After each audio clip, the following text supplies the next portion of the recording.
মা নেই। পুতুল বানরকে মা ভেবে আঁকড়ে ধরে থাকা সেই বানর ছানাটিকে কিনতে এবার দেওয়া হলো $2.5 লাখ প্রস্তাব।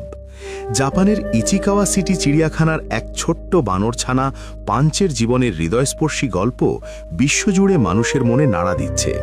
যে বয়সে মায়ের কোলের ওম আর স্নেহে বেড়ে ওঠার কথা, সেই বয়সে একাকিত্বের এক কঠিন লড়াই লড়ছে এই অবুঝ প্রাণীটি। পাঞ্চ একটি জাপানিজ ম্যাকাক প্রজাতির বানর।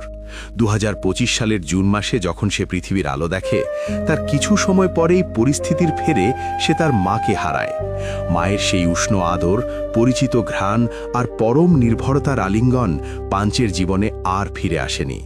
একাকিত্বের সেই অন্ধকার কাটাতে চিড়িয়াখানা কর্তৃপক্ষ তাকে মানুষের সাহচর্যে বড় করার চেষ্টা করলেও তার ভেতরের সেই অপূর্ণতা যেন কিছুতেই ঘুচছিল না। পাঞ্চকে অন্য বানরদের সঙ্গে মেলামেশার সুযোগ দেওয়া হয়েছিল যেন সে একাকিত্ব ভুলে সামাজিক হতে শেখে। কিন্তু সেখানেই শুরু হয় অন্য এক যন্ত্রণা। অন্য বানর ছানারা যখন নিজেদের মায়েদের কোলে খেলছে বা দল বেঁধে আনন্দ করছে, পাঞ্চ তখন এক কোণে একা বসে থাকত। কখনো কখনো অন্য বানরদের কাছে যাওয়ার চেষ্টা করলে তাকে তাড়া খেয়ে পিছিয়ে আসতে হতো।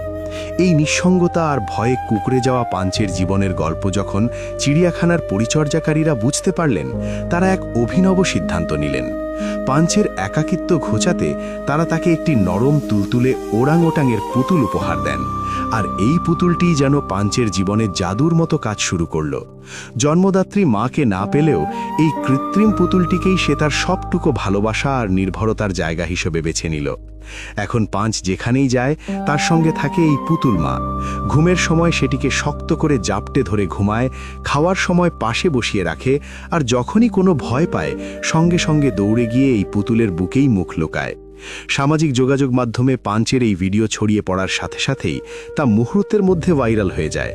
লাখ লাখ মানুষ এই অবুঝ ছানাটির কষ্টের সাক্ষী হতে শুরু করেন। জাপানের এই চিড়িয়াখানায় এখন পাঞ্চকে এক নজর দেখার জন্য হাজার হাজার দর্শনার্থীর ভিড় জমছে। মানুষের চোখে তখন বিষাদের ছায়া, সবারই মনে এক আকুতি।